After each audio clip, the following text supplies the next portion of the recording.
So I am actually high making this video. So whenever I'm high, if I remember to say it, I will say I am high.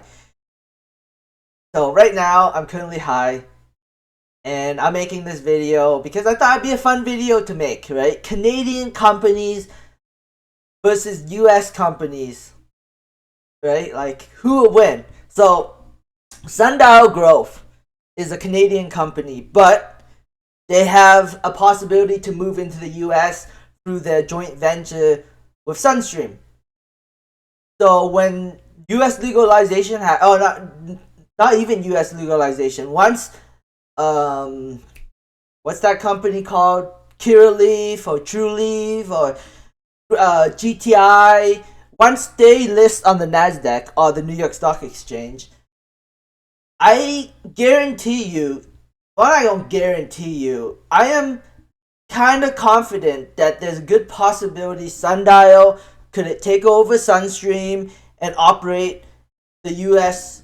company because it makes sense. Because if the multi-state operators can go on the Nasdaq, then Sundial should be able to go into the U.S. with their U.S. holdings. At least I'm hoping that's the case. I don't know if that's going to be the case. Only time will tell. And nothing I say is financial advice. I'm not a financial advisor. This is all for fun, and you know, maybe you learn something, maybe you don't. I don't know. It's up to you. Um, High Tide, we don't know what the U.S. strategy is.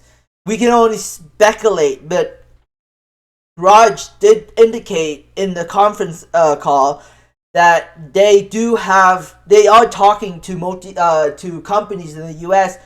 to acquire once they are able to move into the U.S. So I think High Tide, they're definitely ambitious and they're definitely going to be moving into the U.S. But is their U.S. asset going to be better than Sundial asset? I don't know. I don't know at the end of the day. But a true winner in this space is, we won't know until like at least 2 or 3 years down the road, once we see everybody in the basically operating worldwide. We'll see what happens then. Aurora definitely be moving into the US. They're definitely moving into the US. They do have decent assets that can ship internationally, so they're already kind of established as an international player a little bit. The only problem is they need regulations to make their business better. They are definitely going to be moving into the US. We don't know what kind of play they will move into the US with. Either they're going to be acquired by another company, or they acquire a smaller company.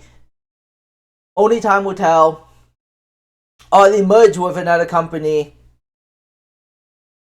But guarantee you Aurora is moving into the US.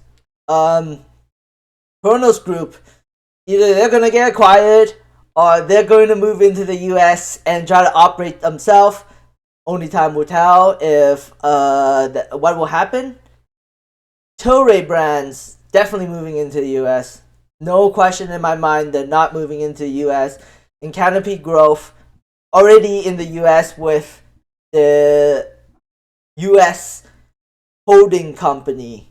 So they already have a bunch of companies in their portfolio in another company that they can acquire as soon as the US allows it. So yes, Canopy definitely moving into the US when the time is right. It'll be definitely interesting to see how things shape out 3 to 5 years from now. Will the multi-state operators be the top dominant cannabis company, and some of these other players like Canopy or I don't know, Tilray or Aurora going bankrupt? Because there will be some bankruptcy 5 years down the road. I think 5 years down the road we'll ultimately see who's a winner and who's not a winner. So So by 2027 or 2028 or maybe 2030, we'll definitely figure out who is a winner and who is not a winner. Um, yeah. But in the meantime, you can either trade these stocks, not financial advice, or buy it and hold it long term. So I don't know. It's up to you. Or you can buy a multi-state operator. It doesn't matter what you do. Or you don't. You can just completely stay away from this sector and invest into something else. It's totally up to you. Anyways, that is it for the video. Thanks for watching and have a great day. Bye.